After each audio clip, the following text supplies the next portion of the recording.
第9课，渴慕圣灵，天天更新。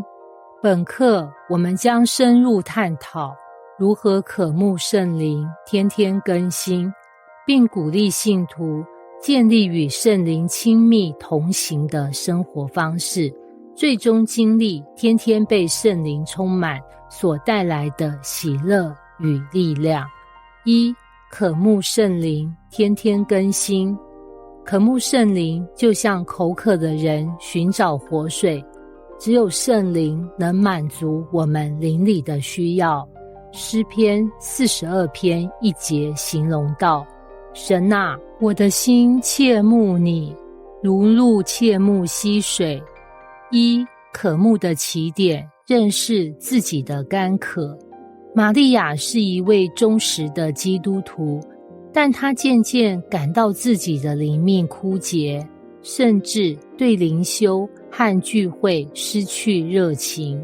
她在祷告中向神倾诉，神透过约翰福音7章37节提醒她：人若渴了，可以到我这里来喝。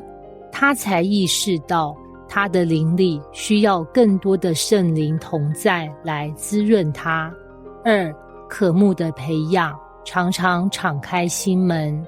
渴慕圣灵的心需要不断的被培养。如何做到呢？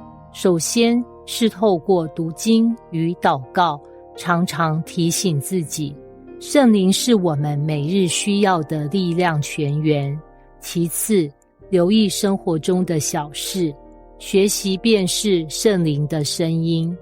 小陈是一位忙碌的公司职员，对于灵修时间总是敷衍了事。他常抱怨自己的生活毫无目标。有一次交通堵塞时，他听见车上的敬拜诗歌，突然感受到圣灵的感动，开始认真思考自己的生命方向。回家后，他重新调整作息，每天早晨用10分钟祷告，寻求圣灵的带领，他的内心逐渐被更新。2. 建立与圣灵亲密同行的生活方式。1. 每天与圣灵对话。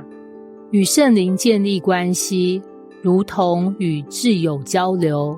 保罗在帖撒罗尼迦前书5章17节提到，不住的祷告，这并不意味着要整天跪着祷告，而是随时随地的与圣灵交谈，让他参与我们的每个决定与行动。秋芳是一位年轻妈妈，每天忙于孩子和家务。她开始在煮饭时、接孩子放学的路上与圣灵聊天，分享她的压力与感恩。她发现这样做后，心情更平静，也更有智慧应对挑战。2. 依靠圣灵面对挑战。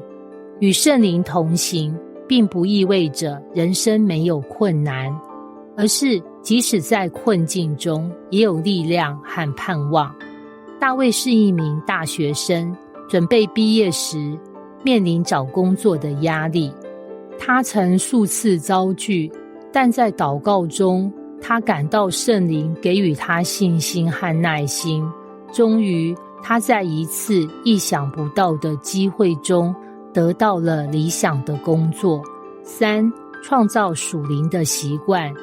我们如何在生活中实践与圣灵同行呢？早晨灵修，每天清晨将第一时间献给圣灵，寻求他的带领。敬拜音乐，用敬拜音乐填满生活，让圣灵的同在随处可见。反思与感恩，每天睡前花几分钟回顾一天，感谢圣灵的帮助。3. 经历天天被圣灵充满所带来的喜乐与力量。1. 喜乐，从内心涌出的满足。圣灵的充满不仅是一种情感的高峰，更是内在的稳定和平安。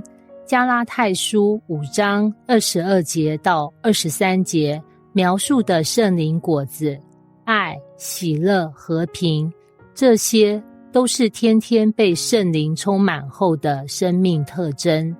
明丽是一名面临财务压力的单亲妈妈，但她每天向圣灵倾心吐意，从中获得力量。她的朋友惊讶于她的喜乐，因为她似乎能用积极的态度面对挑战。明丽说，这并非因为她有什么特别的资源，而是因为她知道圣灵与她同行。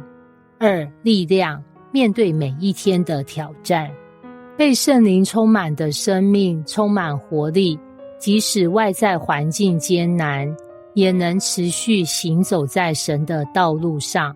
志强是一位在医院工作的基督徒，他经常加班，身体与心理疲惫不堪。有一次，他在祷告中求神加力量，并体验到圣灵如温暖的浪潮抚慰他。他带着这股力量重新投入工作，并开始影响周围的同事，让他们感受到温暖与盼望。结语，渴慕圣灵天天更新的生活方式，能使我们的生命充满活力与喜乐。当我们建立与圣灵的亲密关系，并让他参与我们的每一天，我们的生命将成为见证他大能的舞台。让我们每天都来到圣灵面前，敞开心门，渴望他的充满，从中领受属天的力量与盼望。